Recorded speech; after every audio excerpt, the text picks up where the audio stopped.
Hi, good morning. I'm Jason Ross with your morning update for the LaRouche organization. Today is August 7th, 2023. The biggest news is that yesterday, August 6th, on the anniversary of the nuclear destruction of Hiroshima, to be followed by Nagasaki, Humanity for Peace held events around the world to call for an end to war, to end the NATO-Russia war in Ukraine in particular, but more than that, for the implementation of a new security and development architecture to achieve a durable peace, a peace of development. At a large plaza in front of the United Nations in Manhattan, a crowd that was in the hundreds, I don't have a very exact number for you, heard from over 20 speakers in person and by recordings and messages, including 3 presidential candidates, RFK Jr., the Republican Day, and Libertarian Termat, a U.S. Senate candidate, Diane Sare, a former president of Guyana, a candidate for the presidency of Haiti, peace activist Scott Ritter, the famous Jose Vega, and others, including the 2 moderators, Anastasia Battle of the Schiller Institute and Irene Mavroukakis from Liberty Speaks. The event in New York was followed by a concert for peace, including a truly inspired, very beautiful performance of the Mozart Requiem, with a chorus of what seemed to me to be about 100 people, performed in memory of those who lost their lives in the atomic bombings in 1945, and a performance for us today to ensure that that never happens again. Overall, the day demonstrated a principle of social truth, of doing the work to have a serious discussion, of bringing people together who have different views in many areas around achieving things, and creating a musical, a cultural environment to think most deeply about what humanity is. The event, the concert, it's all available at humanityforpeace.net. I'd like to give a few highlights from some of the speakers, talk about some of the other things taking place in the world, and then I will conclude with one of the short messages to the event. In a video greeting to the rally that he sent in, presidential candidate RFK Jr. recounted his uncle JFK's vision that the primary job for the president of the U.S. is to keep the country out of war. That president, JFK, developed a relationship with Khrushchev that prevented the world from plunging into nuclear war. What relationship does the U.S. have today? What should we have? Scott Ritter, in his speech, referred to the moment in the movie Oppenheimer in which the military, taking charge of the 2 weapons, tells the head of their development, Oppenheimer, essentially, "We've got it from here." They were in charge. But today, said Ritter, we have to stand up to the executioners, to those who would carry out such attacks, and say, no, we've got it from here. It's over. The day of nuclear terrorism is done. I'm hoping that today, he said, we can begin a process that leads to a moment next summer when we can put 1 million people back into Central Park and send a signal to those who wish to represent us in the White House that nuclear disarmament is the only direction for the United States. The day of the executioner is over. Diane Sare posed the issue of personal responsibility very directly. It is time, she said, to disabuse your friends of the notion that some wise person who has managed to avoid being jailed from inside the Beltway is going to stand up and stop this thing before we go over the cliff. Waiting for that would guarantee that we are finished. About the natural law opposing the Anglo-American drive for war on Russia and China, she said, the more they try to destroy other nations, the faster they destroy themselves. I think that's how God intended for things to work. Former President of Guyana, Ramotar, says a lasting peace is not possible to be built on the insecurity of another country. Russia and the Russian people have the right to security. Trying to destroy Russia and balkanize the country is a recipe for global disaster. The final speaker, Jose Vega, said it does not end here with this event. Quote, what we've done here is we've set up an amazing foundation as beginning for a process, a continuous process.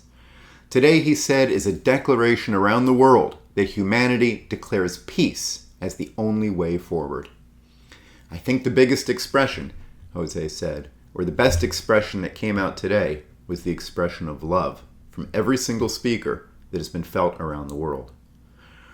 The full event, the concert as well recorded, is all available at LaRoucheorganization.com, and of course at Humanity for Peace, and many other websites which took up the event and streamed it. Let me switch and go over a few highlights of other things that are taking place. One of the signs I held at the rally said, "BRICS builds, NATO destroys." Let's talk about how that's occurring. So the BRICS summit coming up for August 22nd through 24th looks like it will definitely include the expansion of that grouping, despite efforts by the British to downplay that possibility.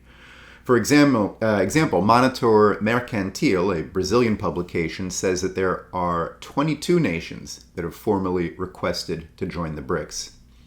Bolivian President Luis Arce Catacora is an example. He will be attending the forum after writing letters to the 5 members of the BRICS explaining his eagerness to become involved. India has a lunar probe, Chandrayaan-3, and it has now reached lunar orbit. It will perform a few orbital adjustments, have a stable orbit by August 17th, when it is planned to release the Vikram lander, which will enter and set up its own orbit before landing softly, a soft landing on the moon on August 23rd. These are exciting things about the future. Meanwhile, the destruction of what Ukraine claims as its territory continues. There were strikes on the Chonghar Bridge connecting Crimea and Kherson. Cluster bombs have reportedly struck a university in Donetsk. This weekend, there was a meeting in Jeddah, Saudi Arabia, to discuss peace in this NATO-Russia-Ukraine conflict. Russia was not invited to this peace discussion, which obviously limits the potential that could come out of it.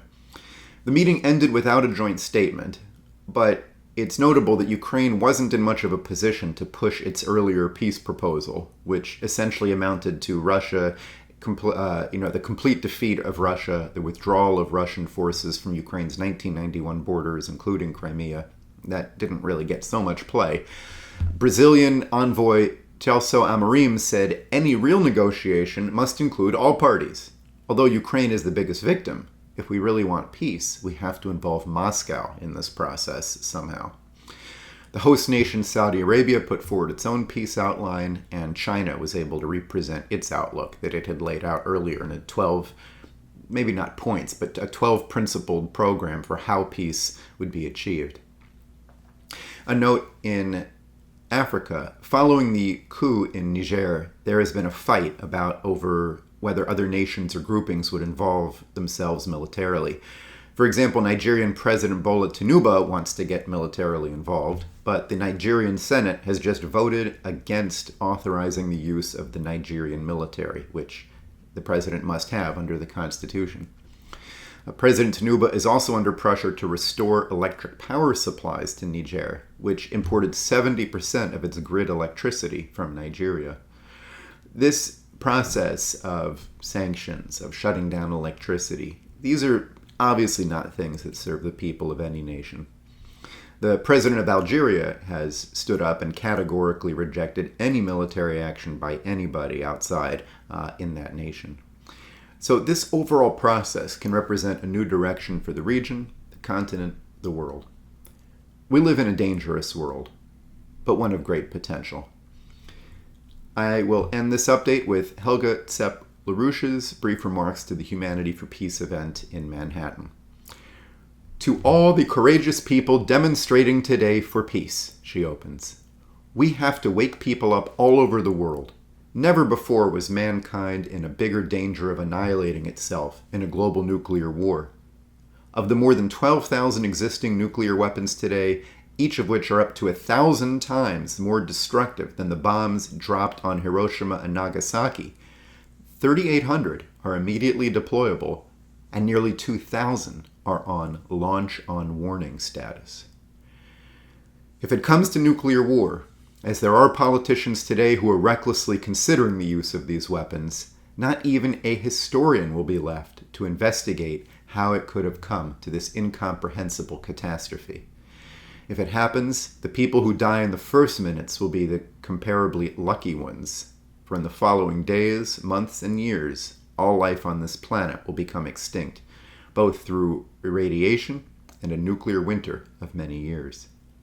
Everything for which thousands of generations have struggled, all sorrows and joy, all poems and songs, will vanish forever. We demand the immediate controlled destruction of all nuclear weapons. But even more profoundly, we demand the realization of a new global security and development architecture, which takes into account the security interests of all nations of the world, big ones and small ones. This architecture must overcome the formation of geopolitical blocs once and for all, and put the interests of the one humanity first. The precondition for this is a new just world economic order, which allows every nation and every human being to fully develop all of their innate potentials. Let us unite the peace movements all over the world with the nations of the global south for the realization of a new paradigm in the history of the human species. The new name for peace is development. That was Helga Zepp-LaRouche's remarks to the Humanity for Peace event yesterday in Manhattan. I will wrap up the update now with that and let you know that in the coming days, of course, we will have more to report on other events from around the country, the United States, from around the world as part of the peace demonstrations yesterday and as far as what we are going to be doing in the future. So that'll do it for today. Thanks for watching.